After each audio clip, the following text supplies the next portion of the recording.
What's up, party people? It's Rick Kamla. Hello, how you doing? It's the Fantasy NBA today. Deandre Ayton has a new home. It's out in LA. It's pretty fancy. We'll be talking about that. We have a fantasy breakdown for free agency for all 30 teams right here in this episode. You came to the right spot. I'm going to briefly take a look at remaining free agents. There aren't that many guys left. There are, however, some big names still on the board. And I want to focus in particular on Russell Westbrook. I have 9 teams that I believe could use Russell Westbrook.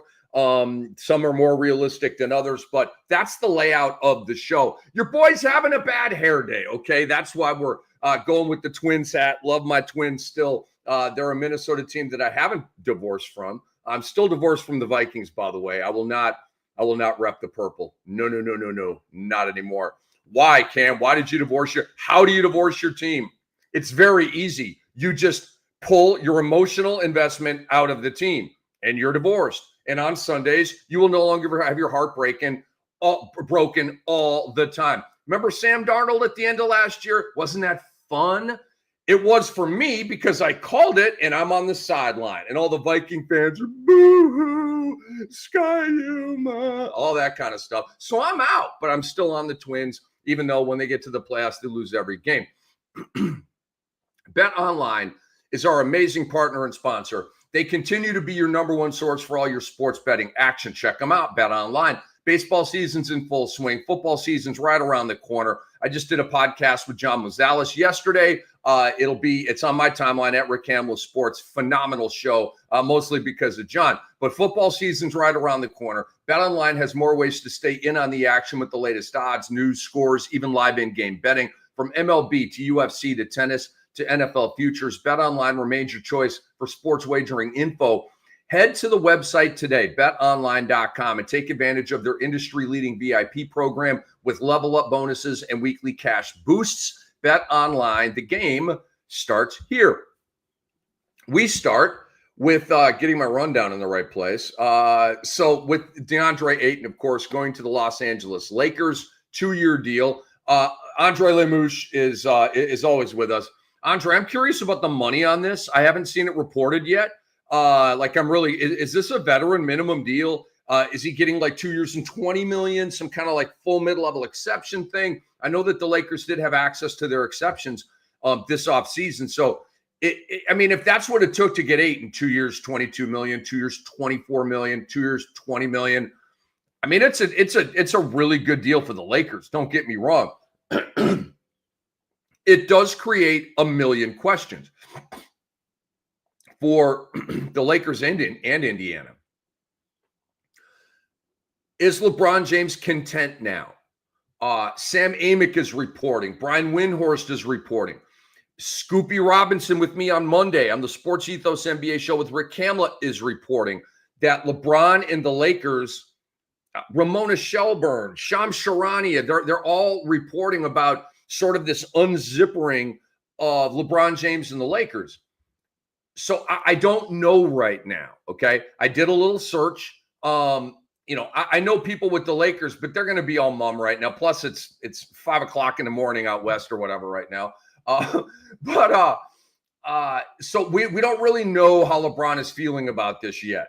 I would imagine he likes it. I mean, you needed a center desperately. You got one. He's not elite, but he's solid. I mean, let me remind you of something. Last year, the Lakers center was Jackson Hayes.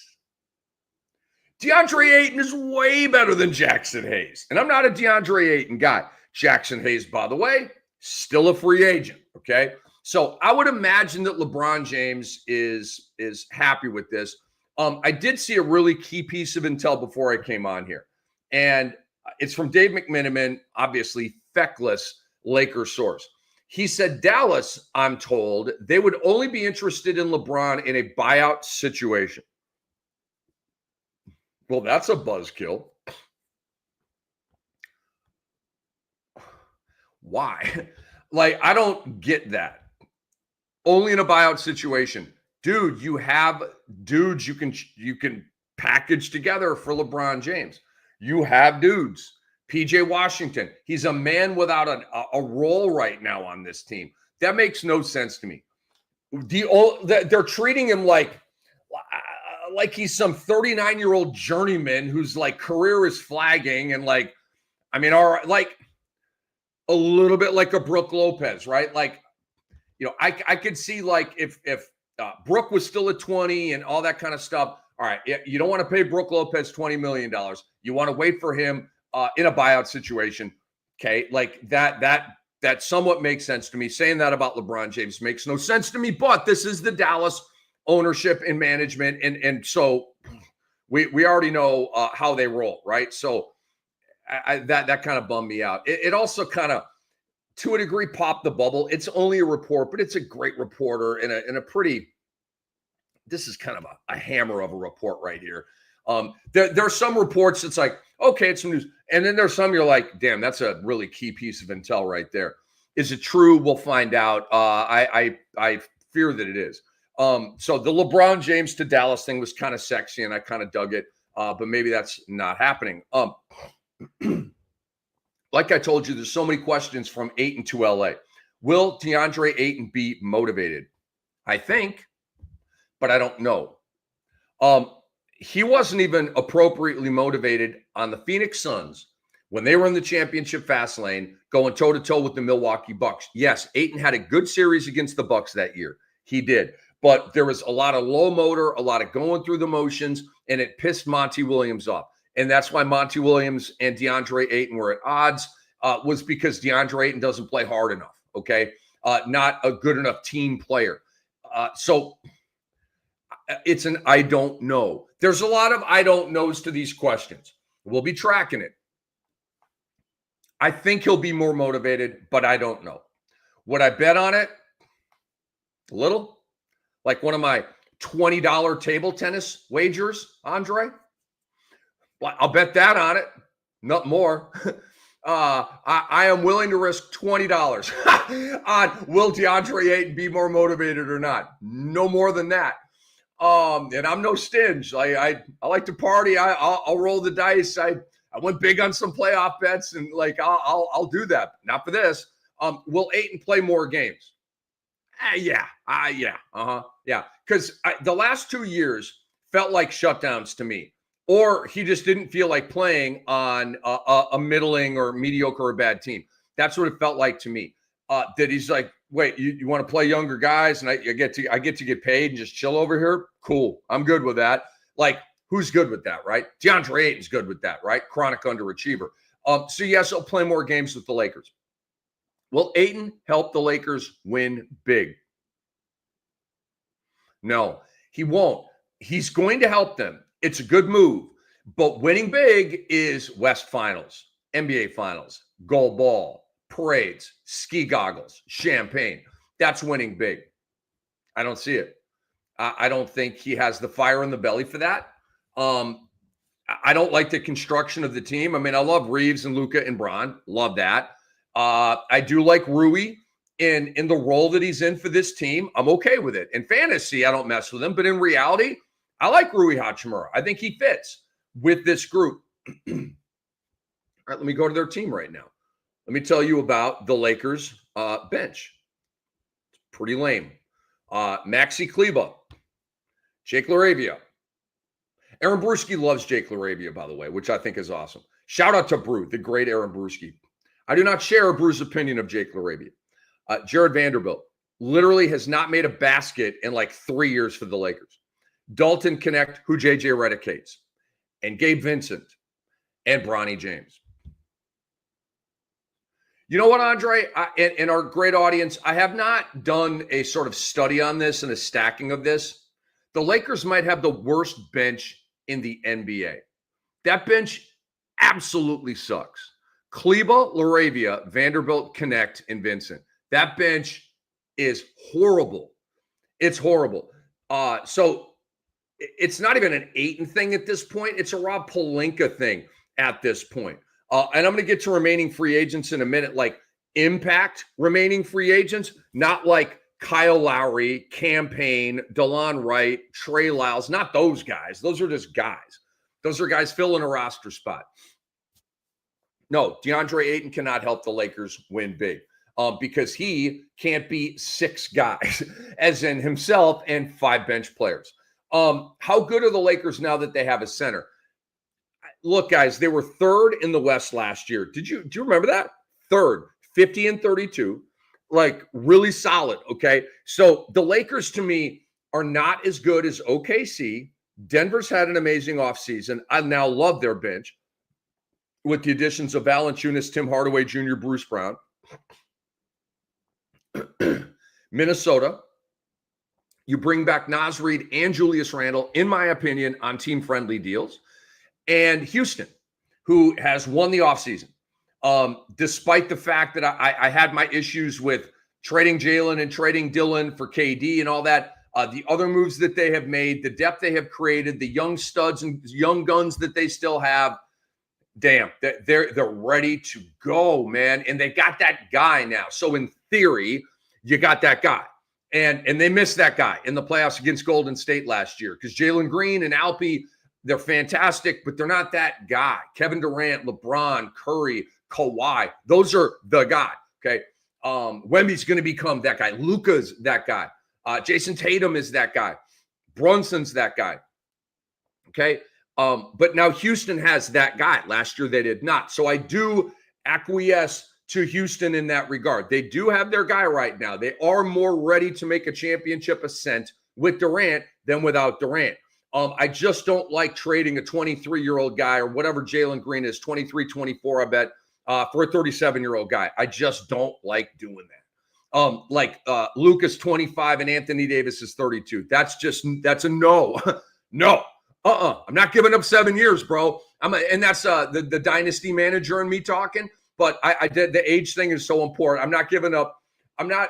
They cashed in 7 years of Luka Doncic for like the end and twilight of Anthony Davis's career. I mean, again, we all know how stupid that trade was, but right? 7 years. It's almost half a career. What will Indiana do now? Very interesting question. Okay. Ayton off the table. They missed on him and the Suns got him. They missed on him and the Lakers got him. The Indiana's like, I'm not even going to go into the analogy, but DeAndre Ayton is using Indiana for leverage. He's just straight using that team. Has he ever had any intentions of playing for Indiana? But he's using them for leverage. I'll tell you that right now, or his agent is. But some of the names that are out there right now for Indiana to now fill their center spot, it's not good. It's Yves Missi. Woo! Was that Ric Flair? Is fake Ric Flair here? Woo! Rolex wearing, diamond chain wearing. I can't do the whole thing. Nor am I a wrestling guy, but I think Ric Flair's pretty cool. Every time I see Ric Flair on social media, he is partying his face off. And if I were Ric Flair, I'd be doing the same exact thing. Drink in my hand, cigar in my mouth. I like just living it up, dude. Good for you, Ric Flair. Woo! But Yves Missi does not evoke woo. He evokes a sarcastic woo. Okay? Or a woo. Isaiah Jackson, Thomas Bryant. Isaiah Jackson's a restricted free agent coming off a popped Achilles. Have fun with that. Rick Carlisle doesn't even really like him. Thomas Bryant, kind of a no-brainer at this point. But how about Al Horford? Oh, wait a second. They won't get Al Horford because they've completely given up on this year without Tyrese Halliburton. So you can forget about that. Horford probably be on a 1-year deal, a 1+1, maybe a 2-year deal. So why would you do that? Of course, we're just giving up on the season without Tyrese Halliburton. That's what you're telling me with the decision to let Miles Turner go to Milwaukee. The Pacers let Miles Turner leave in free agency because they were unwilling to pay the luxury tax to keep him after the Halliburton injury. If Halliburton were healthy, I believe they would have gone into the luxury tax and paid Miles Turner. But here's the thing. The Pacers, because of the Simon family, have not paid the luxury tax in 20 years. But you know what? You were just in Game 7 of the NBA Finals. You got to keep that thing together, man. You didn't do anything. You didn't have a parade. You're not hanging a banner. You're not having ring night. You're not doing any of that. It's only sorrow and heartbreak and buzzkill. You're acting like you did something, but you didn't. That bothers me. Maybe that's why Indiana does not have an NBA championship in their entire NBA history. ABA is different. NBA, no chips, none. Despite some very championship-worthy teams. So Thomas Bryant's going to re-sign with Indiana. He's going to be a fantasy sleeper, blah, blah, blah, blah, blah, blah, blah. But this is botchery by Kevin Pritchard, who is a phenomenal GM, but even phenomenal. Look, Jerry West signed Brian Cardinal to Andre, what was that contract? 3 years, $50 million, something. Like Jerry West. The absolute, may he rest in peace, GOAT of shot callers in NBA history. Red Auerbach's up there, and Danny Ainge comes to mind, but none of them are better than Jerry West. Okay, he built several dynasties, and it's just a ridiculous resume. Even Jerry West made some mistakes. Okay, nobody's perfect. I make some mistakes. Doc makes some mistakes. Brew makes some mistakes. Andre, he doesn't make mistakes. But the rest of us mortal human beings make mistakes.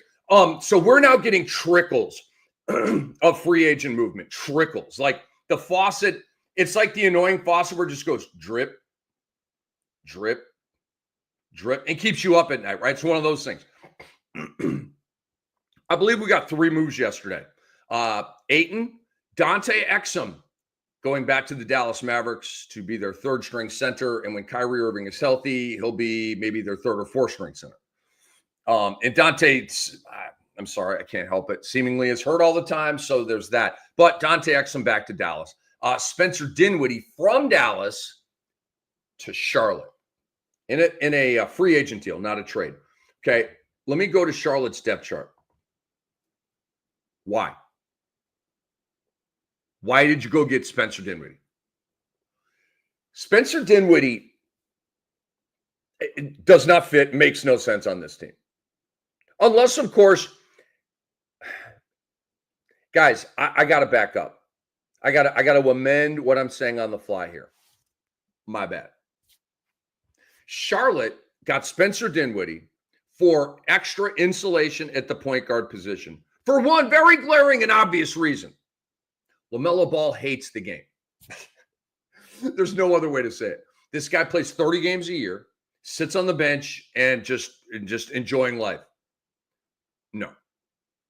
We've talked about this a ton. He's on the dead to me in fantasy list. The guy never plays. He's like Zion. He's like Ja. He's like Brandon Ingram. These guys absolutely hate the game of basketball. That little Wilson ball, get it out of here. I don't even like that thing.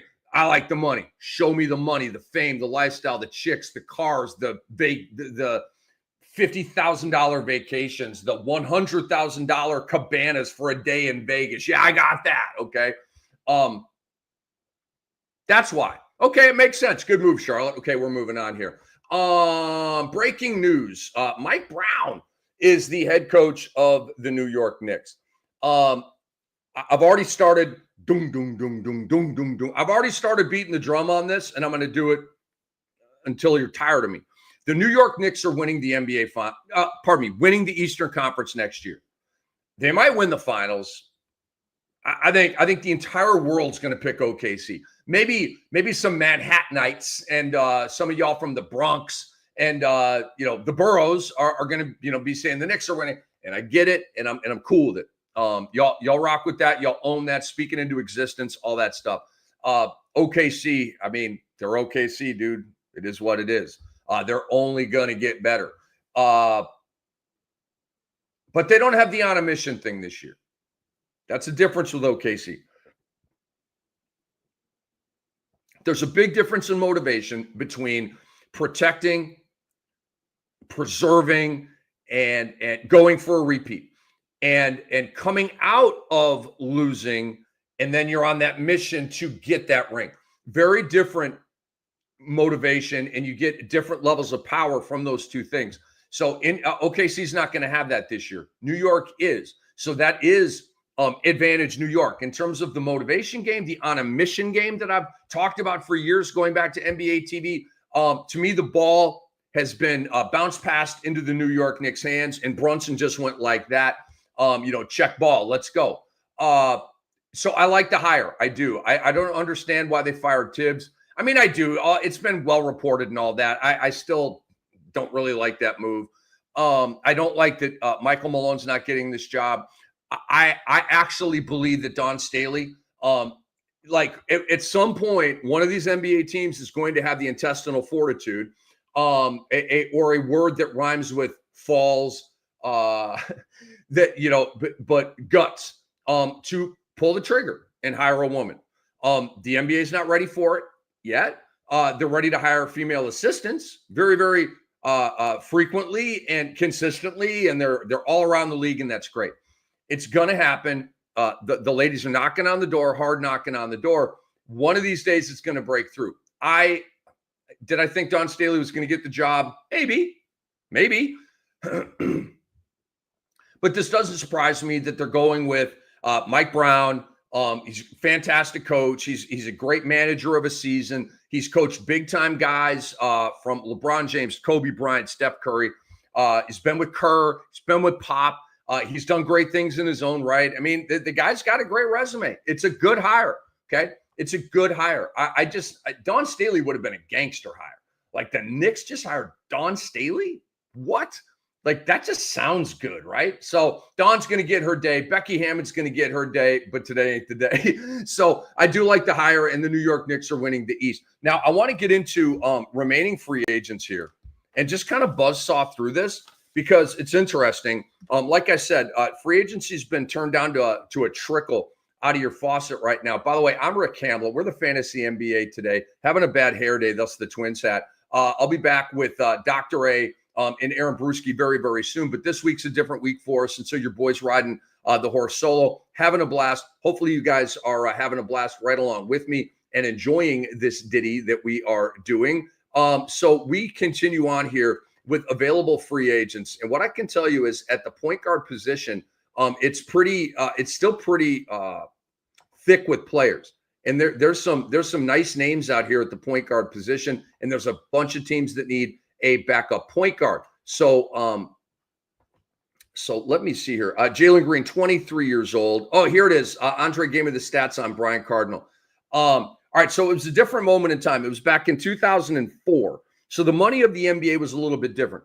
But at the time, when Jerry West signed Brian Cardinal to a 6-year, $39 million contract, that was a big deal. I mean, look, in the 90s, we were getting Juwan Howard and Garnett and all these guys signing $100 million deals, right? And that was a big deal. So $39 million is not like, but for me, a nerd about contracts and roster construction, how you're spending your money, valuation of players, is this player worth it? Is it a team-friendly deal or a player-friendly deal? Like all of the little computations that I have, it was like, oh my God, I can't, this was at the time. And he was very injured. And I think he had like a little bit of a pop and caught somebody's eye and bam, he gets this money. I was like, Jerry, you're the GOAT. What are you doing, bro? What are you doing? I'm going to say, I bet you Brian Cardinal scored like 1,000 points or 1,500 points on that contract. I'm serious. I bet like he was hurt all the time. And oh my God, it was horrible. All right, enough on Brian Cardinal. But Andre, really appreciate the digits right there. Remaining free agents.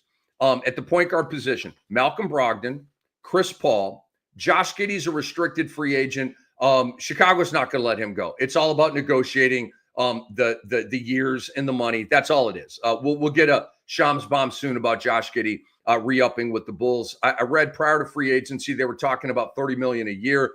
Russell Westbrook, free agent. Ben Simmons, free agent. Damian Lillard, free agent. Okay. Brogdon, Paul, Westbrook, Simmons, and Lillard are free, unrestricted, and then Giddey is restricted. Two-guard position, Gary Payton II. Report is he's not going back to Golden State. Kind of surprised he's still out there. I like Gary Payton. I mean, he's a nice chip for a championship kind of run. Malik Beasley, obviously, this is going to take a minute. He may never be signed again. Okay, we just don't know how the investigation into the gambling allegation is going to go. Quentin Grimes, restricted free agent. Cam Thomas, restricted free agent. Let me tell you something right now. The only team with cap space is I almost said New Jersey Nets. Wow. That's a long time ago too. The Brooklyn Nets. The only team with cap space is the Brooklyn Nets. Do you know how horrific a piece of news that is for restricted free agents?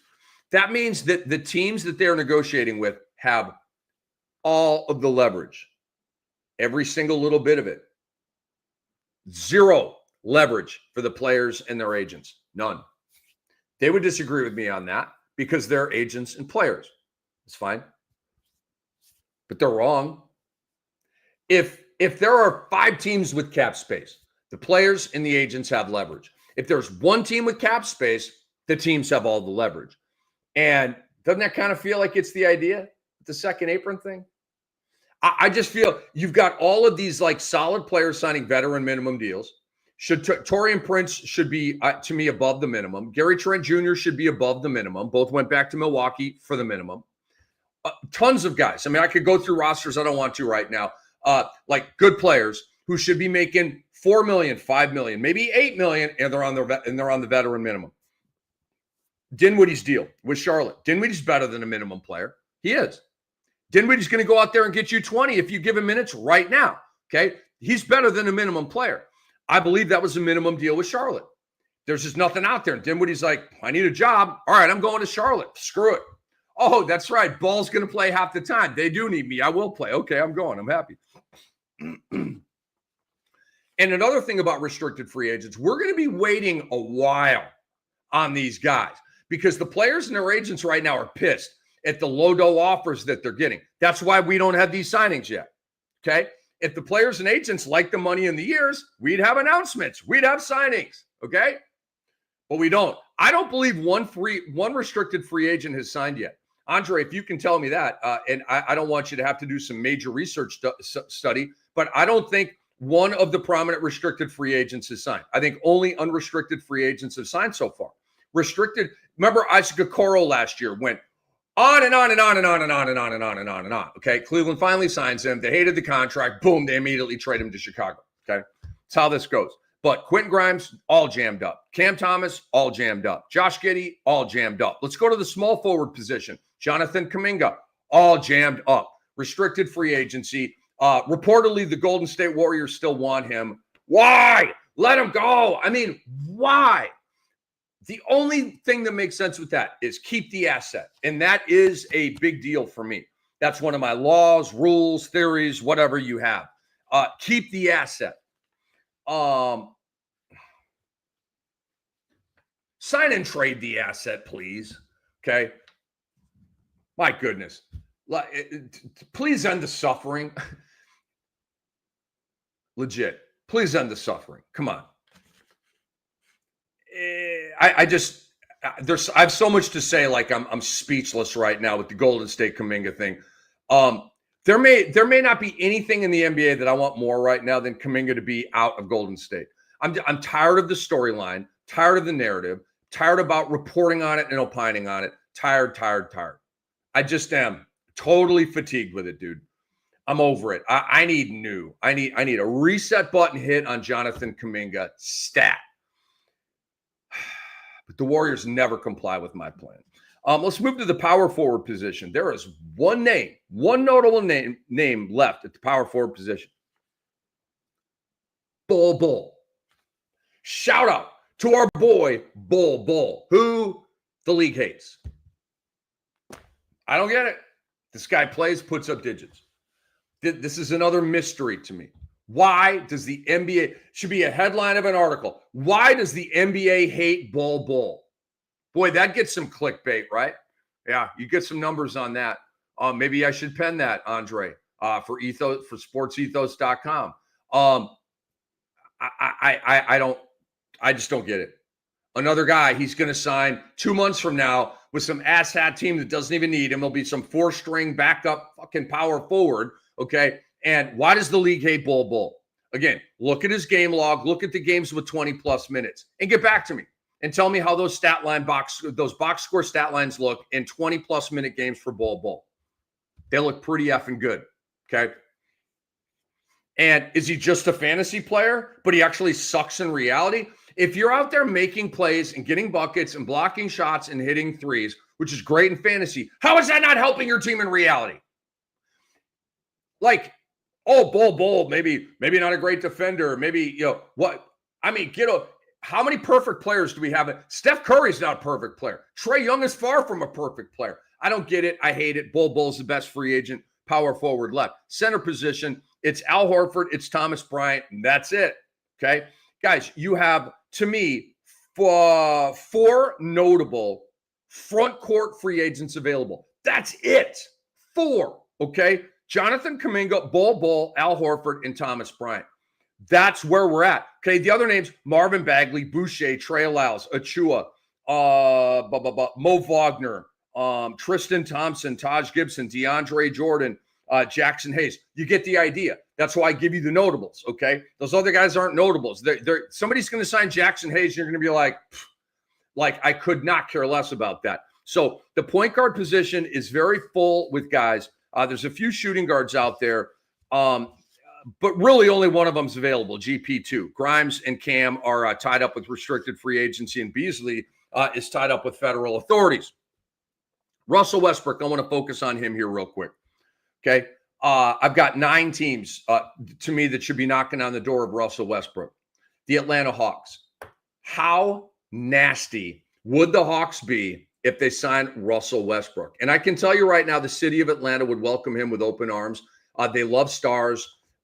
It's a flashy city that loves that they love the NBA. They would love Russell Westbrook. I know. I lived there 11 years. I know that culture. They would love Russell Westbrook. Make it happen, Tony Ressler. Your backup point guard right now is Kobe Buffkin. He never plays. He's always hurt. I don't even know what his game is. Is he a defensive guy? Is he a shoot first, pass second? Is he a pass first, kind of Rondo style? And I don't know. We may never know. Kobe Buffkin's a myth. Go get Russell Westbrook. If you get Russell Westbrook, your bench in Atlanta would be Westbrook, Kennard, Nickeil Alexander-Walker, Asa Newell, and Onyeka Okongwu. Hello. One of the best benches in the league with Russell Westbrook. Without Russell Westbrook, it's a good bench. Cleveland. Why not? Garland's not going to start the season on time. You have Craig Porter Jr. right now on my depth chart as your backup one. I think to a lesser degree, right? To a lesser degree. But Cleveland, to me, makes a little bit of sense. Milwaukee. How about Milwaukee for Russell Westbrook? Word on the street is that Micic may be bought out, maybe playing overseas next year. But I'm not feeling warm and fuzzy about that. I was yesterday when the trade, or was that the day before? Like, ooh, Micic is a buck. It doesn't sound like that's really going to come to fruition. So why not some Westbrook? Like, I would actually, to me, there are 3 teams right now that can win the East. It is the Cleveland Cavaliers, the New York Knicks, and the Orlando Magic. If the Bucks go get Russell Westbrook, as kind of crazy as this sounds, I would then say that the Bucks have a chance to win the East and go to the NBA Finals, because I don't like their point guard position right now. I like KPJ, Kevin Porter Jr., but they need more. He's their only point guard right now. Okay, so Westbrook to me would make a ton of sense. And, Milwaukee's trying to make a ring run. They're still trying to go for it. That's why you stretch Dame. That's why you sign Turner. They're going for it. A go-for-it move would be to go get Russell Westbrook. Okay, Detroit makes sense for me. Their backup one right now is Marcus Sasser. Golden State, they don't have a backup point guard right now. Although I want them to get Lillard, but I do think Russ makes sense for them. The LA Clippers, but he wouldn't go back. But they don't have a backup point guard right now. Minnesota, their backup point guard right now is Rob Dillingham. Right? And Westbrook would be, I think, a good replacement, a very cheap replacement for Nickeil Alexander-Walker in the versatility and the spark and the juice that he gave them off the bench. I think Westbrook to Minnesota makes a lot of sense. I can tell you right now, they're my Wolves again, okay? If Westbrook went to my Wolves, I would absolutely get a jersey. No question about it. I would fire up a Westbrook jersey. I'd have to wait for one of the alternate jerseys because the Timberwolves have the worst jerseys in the NBA and perhaps in the history of the NBA. With the bar across, the white bar, They are the worst uniforms in the history of the NBA. You literally cannot show me another uniform that sucks more than those. I'll throw in the ABA and a lot of their wild, kind of kooky, corny, whatever uniforms. It's worse than the worst ABA uniform, the Minnesota Timberwolves uniform. I'm not like banging it. If Sacramento had the worst uniforms I've ever seen, I would tell you that. It's coincidence that my Wolves, that, you know what? They need a uniform upgrade so bad. Think about this. You got Ant-Man, the face of the league. You're a championship contender. You have new ownership. Change your look. Orlando just changed their look. The Clippers heading into last year changed their look. I don't really like it, the navy blue schooner or whatever. I'm not into it, but they changed it. They're happy with it. Cool. Hey, Steve Ballmer. Yeah, you got a new logo, right? I love Steve Ballmer. I don't want a hug from Steve Ballmer. I feel like he would Python me and squeeze all of the air and all the life out of me. I mean, because is he a big guy? He seems like a big guy. He's got a big presence and aura. I know that. But I love Steve Ballmer. The yelling, how he sweats when he's up on stage because he's like so fired up. I plug into that. I dig that, man. I dig Steve Ballmer. You're okay with me, brother. I dig some Steve Ballmer. Oh, Santi Aldama. Good call, Andre. Davion Mitchell and Justin Edwards as well. Good call. So we have had a couple of restricted free agents. Santi Aldama got paid, right? 17 million a year. Santi got paid, yo. And then San Antonio, I don't think that's in the cards, and it's not like a need, but I think they could use him. Right now, I don't have a backup point guard for the San Antonio Spurs. I have Fox, I have Cornette, Sohan, Dylan Harper, Keldon Johnson, open spot, Bassie, Champagnie, Carter Bryant, Branham, and Blake Wesley. Is Blake Wesley their backup point guard? Kind of think they need a backup point guard. I changed my tune. I would love Westbrook on the Spurs. And Toronto, unrealistic. Jamal Shedd's their backup one right now. Obviously, Russ would be an upgrade on that. So 9 teams that I think would make some sense for Russell Westbrook. All right. We promised, and now we deliver. A 30-team free agency breakdown. Every team in the league. The Atlanta Hawks signed Luke Kennard to a 1-year, $11 million deal. Nickeil Alexander-Walker, 4 years, $62 million, and they said goodbye to Dominic Barlow. They declined his option. So, like I said, this has enriched the Hawks bench to a really, really nice degree. I do think they should upgrade Kobe Buffkin, and you've got all these options. I mean, Ben Simmons, bring in Ben Simmons in Atlanta, bring in Chris Paul. Like, to me, and when Chris Paul should be a Laker. That is so obvious to me. I don't understand why it hasn't happened, actually. Maybe because Paul wants more than the veteran minimum in a veteran minimum league. So the Hawks to me are super interesting. And if healthy, and if this thing comes to a boil, they're looking like a top 6 team to me. And with the right stuff, and if the right juice and all that, that little list I had of Cleveland and Orlando and New York, Atlanta could maybe join that group. Like, I'm looking at Atlanta, I'm looking at Detroit, I'm looking at Milwaukee as like, yeah, they could join that group. Like, I'm not quite ready to make that leap right now, but I'm close. Okay, the Boston Celtics are entering a punt year, obviously. They pick up Luka Garza, 2 years, $5.5 million. Another former Timberwolf, Josh Minott, 2 years, $5 million. And they exercise their team option on G League MVP G.D. Davison, who's actually going to probably play a little bit this year for the Bostonians. Their roster is really weird right now. They don't have a center. They don't have a power forward, as I view it. Starter, I should say.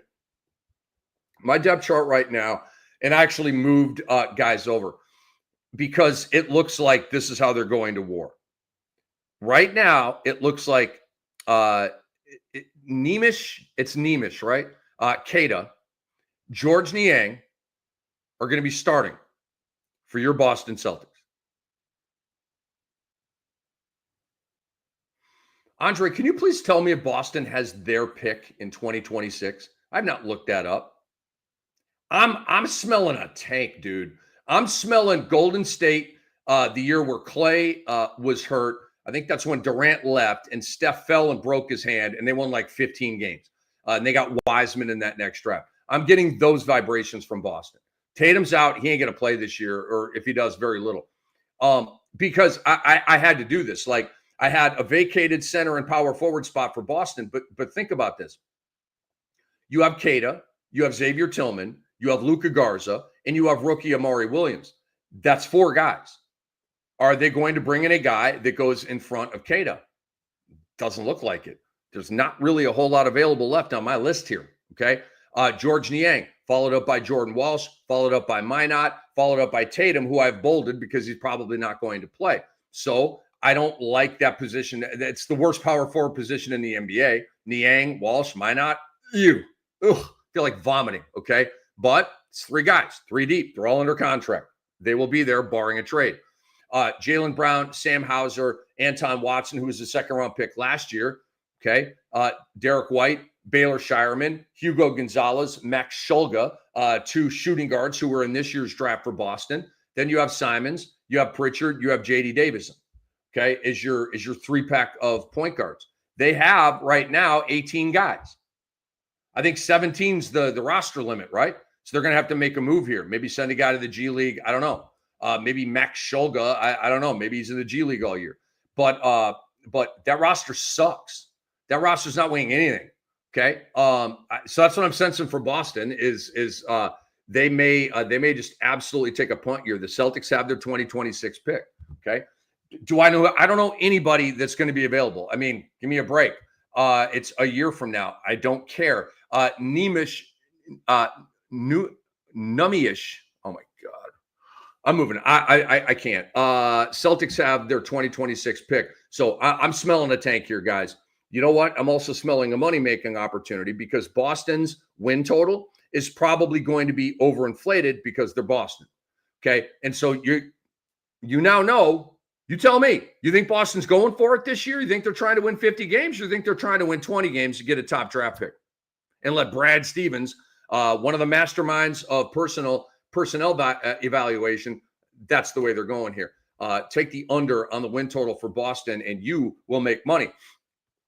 The Brooklyn Nets have been busy, but like Bill Walton, may he rest in peace, once said, you can never mistake activity for achievement, right? Just because you're doing stuff doesn't mean you're achieving anything.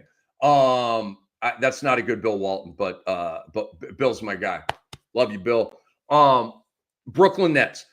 Cam Johnson going to Denver. The Nets pick up a 2032. Woo! Again, Ric Flair. Woo! A 2032. It's unprotected, but it's 2032. What will be left of planet Earth in 2032? Will zombies be all around us? I don't know. Possibly. You never know. Anyway, life could become a zombie movie. It could. I got to see 28 Years Later, by the way. I love that franchise of zombie movies. I haven't seen that one yet. Probably need to go to the theater for that one, right? Get the SHIT scared out of me. But Michael Porter Jr. coming to Brooklyn. He'll play about 2/3 of the season before they shut him down. Day'Ron Sharpe, 2 years, $12 million. I don't care. Zaire Williams, 2 years, $12 million. I super don't care. Cam Thomas restricted. We talked about that.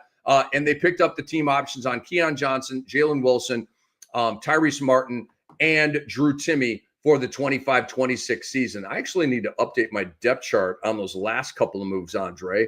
On Martin and on Timme. I don't really see where Timme fits, but that's okay. I mean, at the center position, they have Claxton, Day'Ron Sharpe, Noah Clowney, and Danny Wolf, their draft pick. Power forward, they've got Porter, they've got Jalen Wilson, they've got Drake Powell, another rookie. I don't really see how Drew Timme fits with this group, but okay, you re-signed him. Good for you. So that's Brooklyn.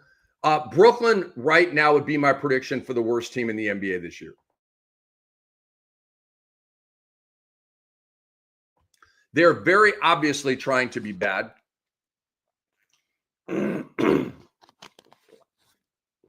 Pardon me. Needed a little scoop of water. But they right now look like they're going to be the worst team in the NBA. The Charlotte Hornets are not. They signed Mason Plumlee to a 1-year, $3.6 million deal to further confuse their center position, where you also have Moussa Diabate and the This is why I have depth charts, because my brain, Ryan Kalkbrenner. Woo! Diabate, Kalkbrenner, and Plumlee is your center position for Charlotte. There is Moussa Diabate is a last pick of your draft dice roll. His stat set's not great, not a three baller, not a shot blocker. The minutes are going to be weird because you got these other guys. It's a no. It's a no for me. The Jazz traded Colin Sexton in a 2030 second round pick to the Hornets in return for Yusuf Nurkic. I think Sexton's a nice fantasy sleeper. He's going to play even when Ball is healthy, and I think plays some pretty legitimate minutes, and Ball's going to miss half the games. And Sexton's going to start those games and should have some savage digits in those games. I do like Sexton as a fantasy sleeper.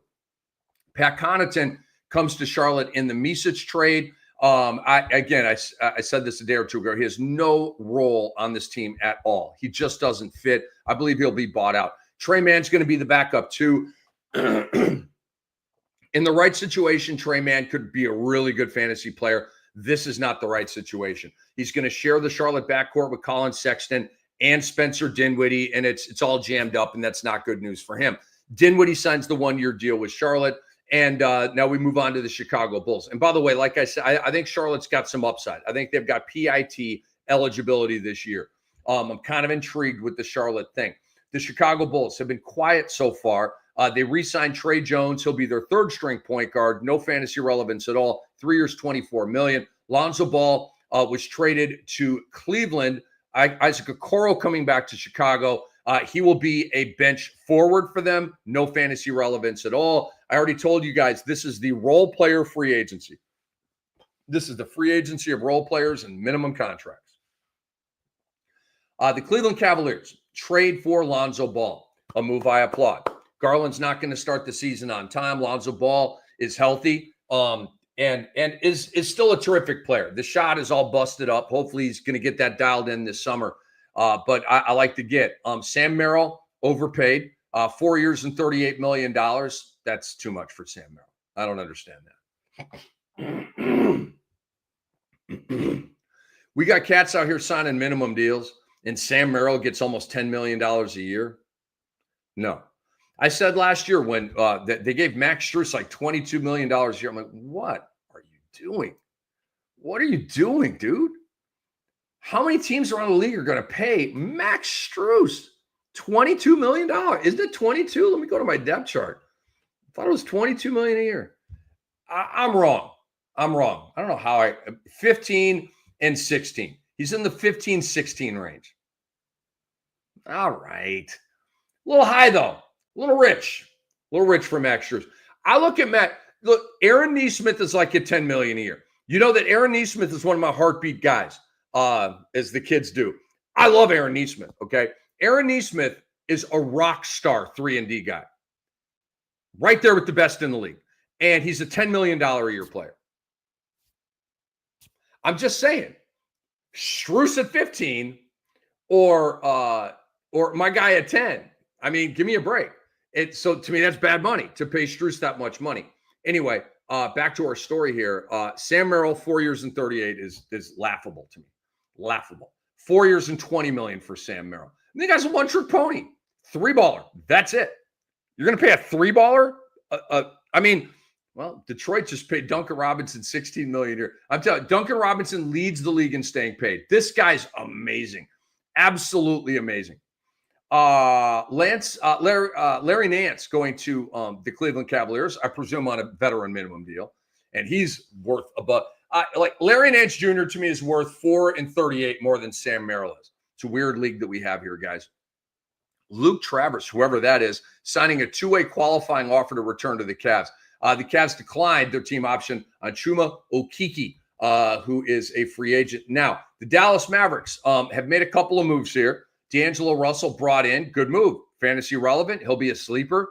He'll be a decent first half of the year point guard for your fantasy team. He will. Only decent. He's going to miss a bunch of games. It's going to piss you off because he's questionable for every game. You know, all the D-Lo stuff, but it's a good move for Dallas. Dante Exum back to Dallas on a 1-year deal. Dallas is in it. They are. like when Kyrie comes back, they're going to be dangerous. It doesn't seem like they're going to get LeBron anymore, but that still could happen. So let's move on to the Denver Nuggets here. Bruce Brown has gone back to them on a one-year deal. And again, evoking an Cam Johnson headed to the Nugs in a move I love. They traded 2032 unprotected first. Who cares? For Michael Porter Jr. Because that'll be 28 millenniums later, not 28 days later, 28 weeks later, or 28 years later. It'll be 28 millenniums later. Okay, so the zombies will be wearing like spacesuits or something. I don't damn know. The Nuggets picked up Jonas Valanciunas from the Kings for Dario Saric, a move I love.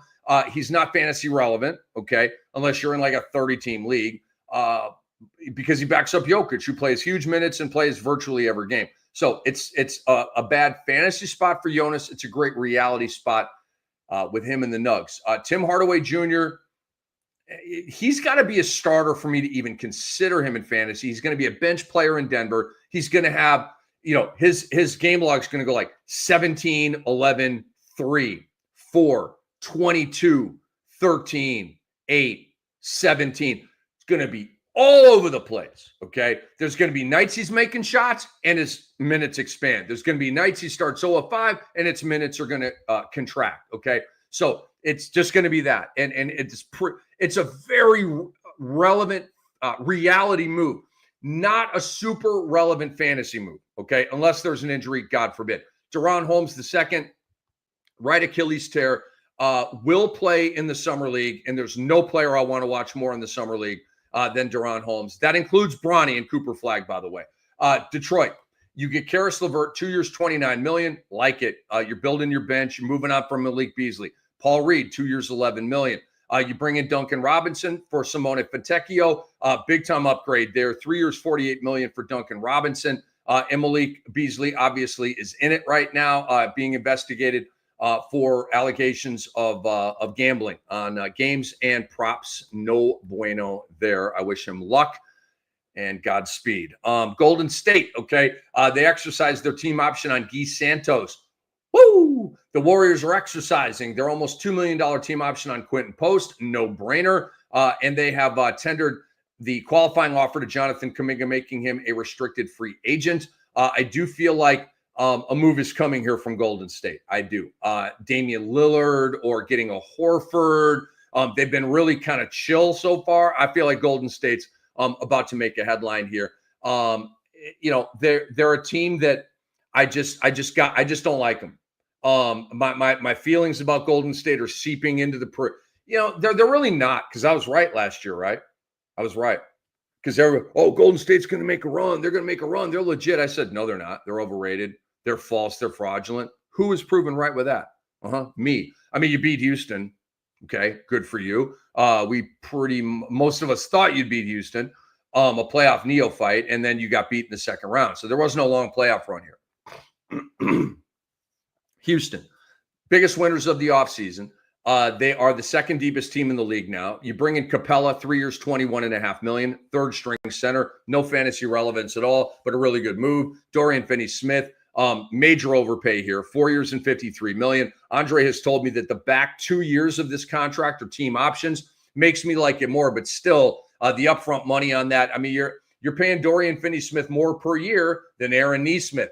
That creates blinking lights for me. That means he's an overpay, and I don't like it. Again, Aaron Nesmith, the heartbeat, the foundation of the entire National Basketball Association. It's Rick Kamla with the Fantasy NBA today. The Rockets intend to bring back Jayshawn Tate, 1 year, $3 million, veteran minimum. Jabari Smith got paid 5 years and $122. That guarantees him a starting spot, and he is going to have a big-time fantasy boost. Maybe not a big-time fantasy boost. He's going to get a fantasy boost. His numbers are going to go up. It's going to be an uptick. And whether he's a sleeper or not depends on ADP and preseason hype, but I'm kind of viewing him as a sleeper right now. And the Rockets are going to bring back Aaron Holiday and Jeff Green as well. Banner offseason for the Houston Rockets. They also picked up Steven Adams, 3 years, $39 million. They bring him back. You've got, obviously, the Kevin Durant trade that went down where Brooks and Green went out. Some picks changed hands. They've had the busiest offseason and the most productive offseason. Houston has won me over with their offseason. The Indiana Pacers have had a tremendously awful offseason. They let Miles Turner go to Milwaukee, a move I hate. And they have issued the qualifying offer to Isaiah Jackson, making him a restricted free agent. He will likely be brought back. They exercised their team option on Tony Bradley. So you have Bradley, probably going to have Jackson, probably going to bring back Thomas Bryant. And I'm not going to like your center position, but I will like Thomas Bryant in fantasy. I think he's a major fantasy sleeper if he gets that starting job. The LA Clippers bring in Brook Lopez. So we can say goodbye to Brook Lopez. In 10-team leagues, in 12-team leagues, bye. Happy trails. You know, like when a guy fouls out in an NBA game, hit the road, Jack, and don't you come back. No, like that deal, right? Okay, that's it for Brook Lopez. In fantasy, we love you. Brook, there should be an award or something, some kind of lifetime achievement award for Brook Lopez. Because he's been a fantastic fantasy player, man, but those days are done. Unless, God forbid, something happens to their starting center, and I don't even want to mention his name, and attach it to that possibility. James Harden, 2 years, $81 million. That's a 1-year deal. He'll be right back at the dinner table next summer on this 1+1 deal. Very positive for James Harden. The numbers are going to be static. You can draft him very, very safely. End of first round, early second round, and you know what you're going to get. That's why I like James Harden in the regular season. He's going to play a lot of games. He's going to have juicy statistics, and he's going to be very consistent. The shot is going to fluctuate, but the counting numbers are going to be very consistent. Nick Batum, 2 years, $11.5 million. Good for him. He got above the veteran minimum. Good for you, Steve Ballmer. Take care of your man. So look, the Clippers, they have a solid roster. Their bench is, let me go to their bench. Their bench is, bench is pretty good. I mean, Brook Lopez on your bench, that immediately means you have a good bench. Derek Jones Jr., Nick Batum, Bogi Bogdanovic. It's a good bench. They don't have a backup one right now. The Clippers do not have a backup one. Westbrook's not going back to the Clippers. Paul, I don't see him going back to the Clippers. Was Ben Simmons on the Clippers? Wasn't he on? He was just on the Clippers. The fact that they haven't brought him back, he's probably not going back. Like the guy, pretty obvious, Malcolm Brogdon, right? The Clippers should sign Malcolm Brogdon. That's abundantly obvious to me. Paul's going to the Lakers, I think. Giddey's staying with the Bulls. I want Westbrook on the Bucks. I have no idea where Ben Simmons is going to play. I frankly don't care. And Damian Lillard, I want him in Golden State or Miami. Okay, so yeah, Brogdon to the Clippers. Make it happen. Dude, they would be in the running for the best bench in the NBA. If you had Brogdon, Bogi, Batum, Derek Jones Jr., and Brook Lopez, you're right there with the best bench in the league, but you got to go get that point guard. Otherwise, you're not. All right, the LA Lakers have gotten DeAndre Ayton, 2-year deal. Like it, okay? Obviously, we started the show with that. Jake LaRavia, 2 years, $12 million. What are you doing? It's a vet. He should be on a minimum deal. Jake LaRavia is making like double the veteran minimum. Typical Rob Pelinka, like just throwing money around. You did not need to do that. LeBron James is opting in on his $52.6 million player option. And with Ayton being signed there, that does increase the odds of LeBron being with the Lakers this upcoming season. Also increasing those odds is the McMiniman report that the only way the Mavs are interested in LeBron is if he's bought out. It's Rick Kamla. We're the Fantasy NBA today, moving and grooving through all 30 teams and what they've done in free agency. We come to the Memphis Grizzlies. Ty Jerome, 3 years, $28 million. Initially, I didn't like it. You're a backup, but now I like it. Why? He's backing up Ja Morant. Ja Morant hates basketball. Ja Morant will miss half the games. Ty Jerome will start half the games. Boom, you have a fantasy sleeper. It's the exact same scenario as Colin Sexton. The exact same scenario, okay? And I say it sarcastically and flippantly, but I do believe it. Do you guys believe that LaMelo Ball will play more than half the games next year? Do you guys believe that Ja Morant will play more than half the games next year? Oh, you do? Okay, what do you have to base that on? Nothing. Random ass speculation. Hope. You can't base predictions on hope. You can't. You base predictions on the past and how that indicates what will happen in the future.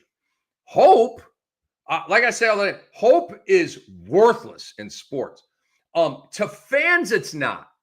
Hope is valuable. Hope is currency to fans. But with teams, players, coaches, presidents like that, hope doesn't mean a damn thing, dude. Like when a coach says, we hope to have the player back from injury for the next game, it means there's a 1,000% chance that player's not playing in the next game. Because if you're only hoping he comes back, that means you're hoping. That means we want a miracle. We want something to happen that we don't foresee. Okay? We want a different conclusion than what it looks like. So we're hopeful for that. Doesn't happen. It's worthless. And you get that headline a lot. Tom Thibodeau, hopeful Jalen Brunson plays in game 2. I mean, I'm making that up, right? Hopeful means it's a long shot, okay? Hope doesn't mean a damn thing within the boundaries of sports. With fans, like I said, it's actual currency. So it's a big word for me with in sort of defining it that way. So I've been saying that for a while. Cam Spencer. I love Cam Spencer. Cam Spencer's my guy. Grew to really like him during UConn's championship run 2 years ago. I'm like, why isn't this guy getting more draft buzz? He's a get-it guy. He's maybe Podziemski-esque a little bit. I think Podziemski's pretty skilled. Cam Spencer's really skilled. Good passer, good rebounder. Like if he gets minutes, he's going to be a PRA guy.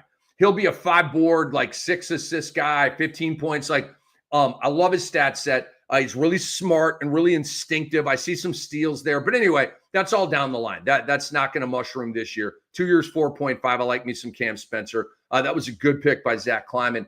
Santi Aldama is going to be a major fantasy factor. Jaren Jackson Jr. might not start the season on time. Brook Lopez. Why am I blanking on my guy? Zach Edey won't start the season on time. Santi Aldama is going to be a big deal in October, November, December, in my opinion. The rest of the year, I don't know, because those guys are probably going to be back at that point. But first half of the year, Santi Aldama is going to be a big deal. Jaren Jackson Jr., like a day before blowing a tire in that open run, 5 years and $240 million.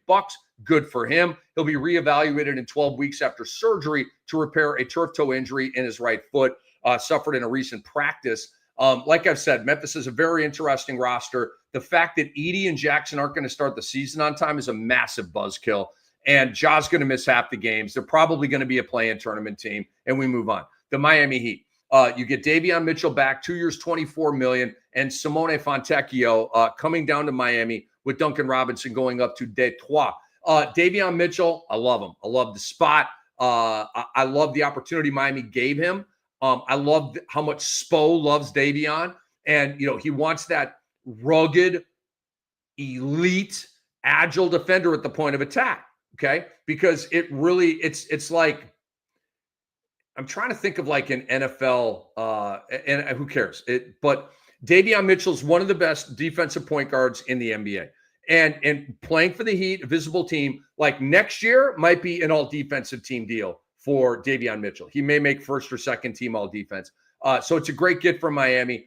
You also draft Kasparis Yakuchunas, who I have is the backup point guard to Davion Mitchell. And so, would it look better with a Dame? Could you bring in a Westbrook? Yeah, you could. But right now, Davion Mitchell looks like a fantasy sleeper to me as the starting PG of the Miami Heat. The Milwaukee Bucks have made a million moves. Gary Trent Jr. brought back 2 years, 7.5. He's worth more than that. Taurean Prince, 2 years, 7.1. He's worth more than that. They will have streamer fantasy value, nothing more. In standard leagues, if you're in a 16-team league, obviously they're going to have more value. If you're in a 10, 12, maybe even a 14, we're talking about Streamerville, okay? Nothing more. Kevin Porter Jr. is an excellent fantasy sleeper. 2 years, $11 million. I just don't know how many minutes he's going to play. I don't know if he's going to start. I love his stat set. He's a PRA machine, hits threes, steals the ball. And I don't know how much Doc wants to play him, but he's right now on my big-time sleeper list, and we shall see. And if Doc plays him 24 minutes a game in the regular season, I'm going to be banging on Doc all next year. He should be a 30-minute per game guy to me. Bobby Portis goes back on a 3-year deal, $44 million, team-friendly deal. Miles Turner Great get for the Bucks. 4 years, $107 million. They waived Damian Lillard. Over 5 years, the remaining $113 on his contract. It's unprecedented. It's the largest stretch we've ever seen in NBA history, and I don't like it. I don't like screwing up your books for the next 5 years to go for it for 1 year. I just don't like it. You did get Miles Turner out of it, but you lost Damian Lillard. You picked Miles Turner over Damian Lillard. Okay, time and history will tell if they made the right move here or not. And we move on. Gary Harris is a Buck, 2-year deal. Pat Connaughton traded to Charlotte, and Micic going to Milwaukee for now. He may not last there very long. Jericho Sims, 2-year deal. He'll be the third string center for Milwaukee. They rescinded their qualifying offer for Ryan Rollins. Very surprising to me after Doc was so into him last year, and now he's a free agent. What are you doing? That doesn't make any sense to me. And the Bucks waived Chris Livingston and his 2.2. Bye-bye. Horrible draft pick by the Bucks, by the way. We move on to the Minnesota Timberwolves. Naz Reid, 5 years, 125. His fantasy line is going to remain static, and that's a buzzkill. There will be no uptick this year. Julius Randle, again, same numbers as last year, down from the New York numbers, and what he did last year is going to be very similar to what he does this year. 3 years, $100 million. 3 years and $100 million. And Joe Ingles is the team's OG. I talk about the OG spot, the Udonis Haslem spot, right? Joe Ingles is that guy from Minnesota. Everybody loves Joe Ingles. Joe Ingles needs his own TV show. He does.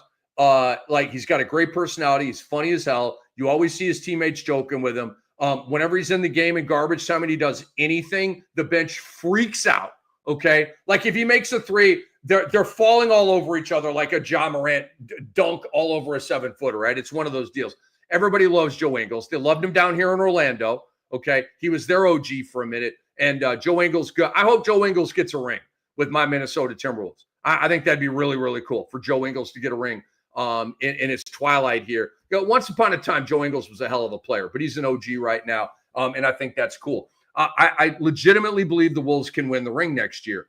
They've been knocking on the door 2 years. They're one of the true core championship contenders with OKC, with New York, with Minnesota, with Denver. I'll throw Houston in there. I can't throw Cleveland in there because they don't have the guts. And I can't throw Orlando in there because they're just kind of too young and new. Okay. So it's the Knicks. It's the four. I'm stuck on the Lakers. Can I throw the Lakers in there?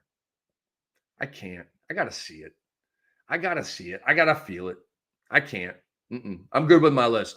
Houston, Denver, OKC, Minnesota, New York. That's my core contender list right now. We'll get to the Knicks in just a second. Alphabetical order, 1 through 30, fantasy breakdown of free agency in the NBA. Fantasy NBA today with your boy, Rick Kamla. Hello. New Orleans Pelicans, Kevon Looney. 2 years and $16 million for Kevon Looney. What the F, dude? Why? It's a horrible contract. Kevon Looney should be a veteran minimum guy. $8 million for Kevon Looney?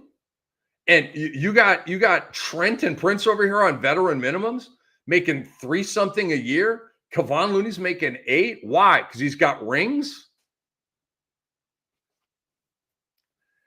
Dumb.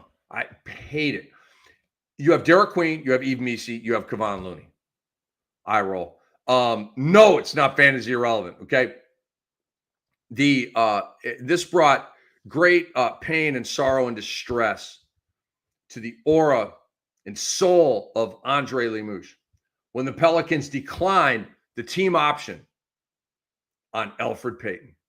Crushing, soul crushing for my boy Andre. They also declined their team option on Brandon Boston. How dare you? Kind of like Brandon Boston. Joe Dumar's different, yo. Joe D coming in with a big stick down there in New Orleans. David Griffin should still be the shot caller. Just saying. Kevon Looney is not on a 2-year, $16 million deal with New Orleans if David Griffin is the shot caller. I can fucking promise you that. Because it's dumb. And David Griffin doesn't do dumb stuff. He does not. The New York Knicks are going to get Jordan Clarkson on a veteran minimum. Wow. According to the New York Post. If and when he clears waivers, which is likely. Again, the Knicks are winning the East. Place your bets. Place your bets. Why? That move right there. And Yabusele, my boy Yabusele, 2 years, $12 million. That's kind of weird, right? Clarkson's going to be on a veteran minimum, and Yabusele's at $6 million a year. A little weird, but whatever. Clarkson's made a lot of money in his career, but Clarkson. I would rather pay Jordan Clarkson Max Strus money than Max Strus. Jordan Clarkson is worth $15 million a year more than Max Strus is worth $15 million a year. I'll die on that hill. I love Jordan Clarkson. Bucket getter. Nadsy. Give me the rock in a big moment, man. Like there are going to be so many Clarkson-inspired Garden eruptions, and I can't wait. Mike Brown, next head coach, good hire. And Hook Porty, they picked up the option on him. All right, so very bullish on the Knicks. We've talked a lot about that. Oklahoma City. You bring back Jalen Williams, 3 years, $24 million, $8 million a year, good money for a guy that's never going to play unless they are in a resting situation with Hartenstein or Chet, at which point he will explode and be a phenomenal fantasy streamer for you. But other than that, he is a waiver wire guy, but a very talented waiver wire guy. The Thunder intend to bring back AJ Mitchell, 3 years, $9 million. This is a thing the NBA does. They exploit's a bad word. Forget it. It's AJ Mitchell, right? He's a third stringer, $3 million a year. Cool. SGA gets 4 years, $285 million. Supermax extension. You win the ring, you get stuff like that. Jalen Williams, right wrist surgery, reevaluated in 12 weeks. Might miss the start of the regular season, but probably not. But we got to keep our eye on that. Nikola Topic, left knee surgery, will play in the summer league. He's another guy that you need to watch. Nikola Topic. Anyway, he's a point guard. He's long. Goran Dragic and 2025 number 15 pick Thomas Sorber will not play in the summer league, and unless he's hurt. That's weird. All right, the Magic. Good signing with Tyus Jones, 1 year, $7 million. They declined the team option on Mo Wagner and Caleb Houston. Guys, how many times did Caleb Houston get a little bit of run with an injury or whatever? And you would, at least for me, like I would stream him in some of my deeper leagues, right? 20-team league I'm in a 16. I have a 14. I'm in a 30. Like, you mess around with guys like this. He sucked every single time. I mean, it was like unbelievable. The guy was starting sometimes, playing 30 minutes, and it's like 3 points on 1 of 7. He just absolutely sucked every single opportunity he got. And I always say, fantasy and what we do here, it's about targeting talent meets opportunity. That's our goal. Talent meets opportunity. Talent meets opportunity. Is he talented? Could he do it? Could he get it done? In theory, if he gets the opportunity. Okay, no. Okay, so then there's that. Yes. Okay, so he's vetted in that way. Boom. Now the opportunity arises. Talent meets opportunity. Okay. Ty Jerome last year was talent meets opportunity in Cleveland. It's exactly what it was. Caleb Houston had opportunities, but the talent could never meet it. All right. And now he's free. I believe the Orlando Magic should bring back Mo Wagner on a veteran minimum deal to rehab him. His bro is on the team. I don't know. I kind of like the Wagner brothers being together in Orlando. I like Mo Wagner. I do. I think Mo Wagner's a stud. I actually had him in pink. I had Wagner right here highlighted as one of the notables, and I didn't say his name because of the injury. But you know what, damn it? I like Mo Wagner, and he's not dead, okay? He's not retired. He's going to be back at some point. I think he's a good get for somebody to stash, and then, we just kind of, boom, we got Mo Wagner all of a sudden. The guy's a dog, man. He gets buckets. He defends. I like Mo Wagner. I F with Mo Wagner, man. I think Orlando should bring him back on. I bet you he was at 11. They declined an 11 million team option. If you gave Mo Wagner 1 year, 3.5 to rehab and play with his bro, he's doing that. So make it happen. And you're welcome. The Philadelphia 76ers, as always, making a million moves. Trendon Watford. But again, fake Bill Walton, come on in here. Cam, never mistake activity for achievement. Exactly. It's what Bill Walton said, what fake Bill Walton said. May he rest in peace. But Trendon Watford, 2 years, 5.3, yawn. Distant bench player for this team, no fantasy relevance. Kelly Oubre, back. Picked up his option, $8.4 million. Very smart decision by him. He will be a deep fantasy sleeper for me. He just always seems to find a role in minutes and put up 15 points with 5 boards and a couple assists and 1+ steals and almost 2 threes. And The guy is a fantasy. What's the word? He's a good fantasy player. He's a fantasy bench player, but he's north of the waiver wire. Does that make sense? Anyway, Justin Edwards, 3-year contract coming back. Andre Drummond opted into the $5 million, and I'm sure Daryl Morey was like, why didn't you opt out, bro? Please. I believe Adembona is going to be higher on the depth chart than Andre Jordan this year. At least I believe that's what should happen. And I've always been a big Andre Drummond guy, but I think we're getting close. Adembona brings a lot more to the table right now. Eric Gordon has re-signed with the Sixers, 1-year veteran minimum deal. He'll be a second stringer for this team and not fantasy relevant, not even as a streamer. Lonnie Walker has been cut free by this team. Quentin Grimes is a restricted free agent. They did give him the qualifying offer, and they declined their team option on Jared Butler for this upcoming season. So Philadelphia's made a lot of moves. Let me go to Philly's roster right here. Obviously, it all hinges on Joel Embiid. Is he healthy? Is he not? I'm so fatigued with that. I am. I'm Embiided out. I'm super Embiided out. I'm Paul Georged out too. I'm tired of the podcast. I'm tired of the injuries. I'm tired of Paul George bringing up old shit. I'm tired of this Philly thing. Love me some Maxey. I do. But the Paul George, Joel Embiid, it's so stale. It's a bagel that's been left on the counter for a week, and now it's like that. It's so stale. Ugh. I don't even like talking about this team, and I love my job. My job is to talk about the Philadelphia 76ers. Okay. My job is not to bale hay or dig ditches. My job is to talk about basketball. Thank you, God, and Brew and Andre. I just, this isn't fun for me. This is work. Talking about the 76ers has turned my dream job into work. I don't want to talk about this team. I don't. I'm just asleep, bro. Yo, wake me up. Yeah, it's on you. You guys got to come wake me up, man. I mean, your bench is Adembona, Justin Edwards, Eric Gordon, VJ Edgecombe, and Jared McCain. Not crazy about that.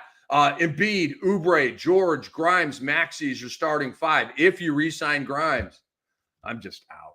I can't.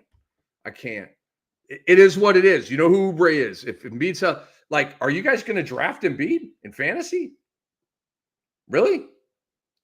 I mean, he would have to fall to the 7th round or something crazy where I'm like, holy shit, Embiid's still there? That's the only scenario where I would ever take Joel Embiid is if I say, holy, you know what? And he's still there several rounds after he should have already gone. Phoenix Suns. I already feel better. Boom, back to dream job mode. I'm happy again. I'm not talking about the 76ers anymore. I'm past it. All right, Phoenix Suns. They have agreed on a 1-year contract with Nigel Hayes-Davis. Remember him? He's been with Fenerbahce, and now he comes over. He'll be like their 3rd-string power forward, no relevance. They waived Cody Martin. Bye-bye. Colin Gillespie will be the backup 1 to Devin Booker and might actually play quite a bit. In deeper leagues, he's somebody you need to look at. Right now, he's projecting around 20 minutes a game. Nick Richards had his salary picked up by the Suns, further confusing that spot. So now you have Mark Williams, Nick Richards, and Kamen Maluach as their centers. They need to trade Nick Richards, and I presume they will. Mark Williams brought in as well in a trade, and so that was obviously a great move for Phoenix. This team, I can't figure out Phoenix yet. I can't figure out if they're kind of good and they're going to go for it and make the play-in tournament, or if they're going to just tank. Give it the college try for half a year and then just go pull the plug. I can't figure out what they're going to do. It's because, look, you got Booker, you got Jalen Green, you got Dillon Brooks, you got Ryan Dunn, you got Mark Williams. Do you hate that starting 5? I don't hate that starting 5. I like Mark Williams. I like Ryan Dunn. Defensive grimy guy. Dillon Brooks, they have 2 sick'em defenders in their starting 5. That's cool. Ryan Dunn's not, a shot maker. Dillon Brooks is. Jalen Green's a stud. And Devin Booker is a all-time great, frankly.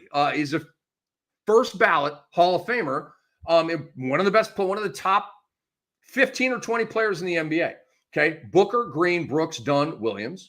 And then it's Richards, Rasheer Fleming, who they love and actually like, the rookie, Royce O'Neal, Grayson Allen, Colin Gillespie. You know, they could use a Brogdon or a Ben Simmons or a Westbrook. I'm not a big Gillespie guy, but the Suns don't. And you still have Bradley Beal, who they may just send home. I'm not sure what's going to go on there. But the Suns are like, I see you. Like, are you a playing tournament team? Or are you tanking? Like, so that's a real pivot point for me right there. But Williams is going to be a good fantasy player. Brooks is going to be a decent fantasy player. Green and Booker are going to be really good fantasy players. So I'm kind of low key feeling the Phoenix thing right now. That like they're starting to do it the right way as opposed to the shortcuts and trying to just fast track everything irresponsibly and recklessly. The Portland Trail Blazers, they agreed to that buyout with DeAndre Ayton. They literally paid him like 25 or 30 to get the hell out of town because he pissed everybody off with his chronic underachieving and missing team meetings and blah, blah, blah, and staying at home for games because it's cold out or whatever. Anyway, and the Blazers picking up the team option on Rayan Rupert. I believe I got that right. Every single time I say his name, I'm like, I know I got that wrong. And the Blazers obviously made the trade. They bring in Drew Holiday. Bad news offseason for Scoot Henderson and Shaedon Sharpe. They project as bench players. And again, they're going to have a cap on their fantasy upside. The Sacramento Kings. Dennis Schroeder, 3 years, $45 million to back up Malik Monk. He'll be in a like jumbo bench role, 25, 27, 28 minutes a game. He's going to play a lot. You're not paying him $15 million a year to play 18 minutes a game. Schroeder could enter the sixth man of the year conversation. Won't really have fantasy relevance unless you get to about a 14-team league. And they bring in Drew Eubanks. They bring in Dario Saric in separate moves. And that's your backup 5 and 4. So that to me is an upgrade over what they had at their backup 5 and 4 last year. And in saying that, they had Trey Lyles and Jonas, but I'm not a Trey Lyles guy. I'm just not. We talked about this. Saric and Eubanks, I kind of like that for Sac. Keon Ellis's team option was picked up. And so he'll be there and once again languishing in need more minutesville behind their starting 5. And you also now have a little bit of competition off the bench for Keon Ellis. You have Nick Clifford, 24th overall pick. He's a wing. They like him a lot. I project him to be a second unit guy. Devin Carter, who was a lottery pick last year, I have as a third unit guy right now. Dennis Schroeder, Keon Ellis. So you've got some guards here. So Keon Ellis may get caught up in a numbers game even more this year than he did last year. That's not good news for his fantasy situation at all. It is Rick Kamla. We are the Fantasy NBA today. Moving on to the San Antonio Spurs. A really good reality get. Luke Cornett brought in to back up Wemby, 4 years and $41 million. As we sit, it's not a fantasy relevant spot. If you find out, like if Wemby turns an ankle, God forbid, or if Wemby rests for a game, then Luke Cornett, me and Doc and Brew are going to be like, run, don't walk to your waiver wire to get Luke Cornett, get him in your lineup, get him in your DFS lineups, maybe play point prop overs, rebound prop overs, block prop overs, all that kind of stuff. Okay. But that's the scenario where he's fantasy relevant. If everything is status quo, then he's not fantasy relevant. But it's a really good reality move for San Antonio for me. A bit of an overpay, but a good move. Dylan Harper has a minor groin injury and will miss the California Classic, but is expected to play in the Vegas Summer League. I can tell you exactly what that means. Okay. He does not have a minor groin injury. That's a lie. What's going on here is the San Antonio Spurs don't want to play Dylan Harper 1 minute in any of these games. Okay. But because he's the second overall pick and because the NBA probably has insisted on him at least making an appearance in the Summer League, and that's about what it'll be. He'll play a game, maybe 2, and they will shut him down. That's just the new way of the NBA, and yes, it sucks. Pisses me off. It's ruining the Summer League, okay? It's taken so much steam out of the Summer League for me. It really has. And the Summer League used to be my joint, okay? I was their top broadcaster out there for many, many, many, many, many years, okay? And then it blew up, and the ESPNs came in, and then, I just kind of got in where I fit in at that point. But once upon a time, I was the dude. Warren Legary, Albert Hall, they hired me and all those NBA trips out there doing the Summer League. Back when people were like, what's the Vegas Summer League? Yep, we were out there rocking it, okay? Meeting GMs, meeting coaches, meeting players. Warren Legary, he asked me one time, he's like, what are you doing right now? I'm like, nothing, watching Kevin Durant. He was with the Sonics, right, in the summer league. He's like, you want a front row seat right down here? I got a couple extra seats. I'm like, hell yeah, front row. I mean, it's the summer league. It's not like front row at the Garden in the regular season, but it's front row. And I watched one of the Kevin Durant summer league games. And I'm like, I mean, I knew the guy was fantastic, right? We watched him in Texas, so freaking long and the weather and all that. But I'm watching him live, like where he's right in front of me. And then on the other side of the court, you can just see how kind of the length. He just rises up and every other buddy's hand is like right here and his hand's up here. I'm like, oh my God, this dude right here, freak of nature. So that was cool. But but this new way, it's ruining the summer league. The opening weekend matters, and then it's just like nobody cares. And that didn't used to be the case. And they've tried to like drum up interest with the playoff format, and it all leads to a championship game. I care about it, but I'm telling you right now, the only people that care about the Las Vegas Summer League Championship are within those particular programs and hardcore NBA fans. Hardcore NBA fans. Like super geeky, nerdy NBA fans. Only people that care about it. So Dylan Harper's not hurt. Don't worry. They're making up an injury so that he doesn't have to play in the California Classic. And so you appease all of them, and then he'll play a game or two in the Vegas Summer League, and they'll get him out of the fight. That's what's going to happen. Toronto Raptors. Sandro Mamukilishvili. I can't say Rayan Rupert, okay? But I can say Sandro Mamukilishvili, and I feel damn good about that. All right, 2 years, $5.5 million to be the third string center. Jakob Poeltl, 4 years, 104. I love that move because it makes me feel better about Jakob Poeltl. They're not going to mess with his minutes. I don't think the Raptors are going to do a shutdown this year. Their roster's kind of intriguing. I think they're playing tournament malicious. All right. They waived Jared Rhoden and Masai Ujiri, no longer the shot caller of the Raptors. And what, Andre, do you know, did he leave them or did they fire him? I don't, because it felt like they kind of fired him. Felt like they kind of whacked Masai, which is really, really, really stupid. Or did he just need something new? Because he's one of the gangster executives in the world. Like Masai Ujiri could take over your Fortune 500 company, I believe. And like, I don't know, like make your company better. I'm not a business guy. I'm not a corporate America guy. Or a multinational corporation guy. I don't know jack shit about any of that, okay? But I know they exist, and I know they have badass CEOs that make tons and tons of money and make big-time decisions, okay? Hello? I'm just saying, like Masai Ujiri to me could run an NFL team. He could run a Premier League team. He could run a freaking NHL team. The guy is a G. I love Masai Ujiri. So was he whacked or did he leave of his own volition? They fired him. Ooh.